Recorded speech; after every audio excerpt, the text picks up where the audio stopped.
ఇప్పుడే HR phone చేసింది. Job వచ్చేసినట్టే. ఒక 10, 12 దాకా ఇస్తామన్నారు సంవత్సరానికి. ఎవరితో చెప్పద్దు మా ఆఫర్ లెటర్ వచ్చేదాకా. ఏంది మే ఎట్లా కనిపిస్తాండ నీకా? నేనేమన్నా ఊరందరికి చెప్పుకునే దానిలాగా కనిపిస్తాండనా? ఒక దినమైనా మీరు నన్ను అర్థం చేసుకుని ఉంటే కదా ఈ రోజు అర్థం చేసుకునేకే. ఏదో తేడాగా ఉందేంటి?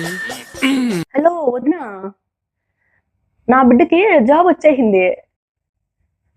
మొన్నే కదా నీ కొడుకు జాబ్ వచ్చిందన్నావా? ఈరోజు నా బిడ్డకి జాబ్ వచ్చేసింది.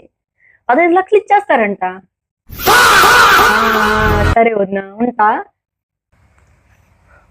నా బిడ్డకి జాబ్ వచ్చేసింది. ఇంకేం చూసే పనిలే. ఆడొక ఎకరా ఈడొక ఎకరా కొనేద్దాం. 2 నెలలు ఎన్నో 20 లక్షలది చూసేనా? సరే నా ఉంటా.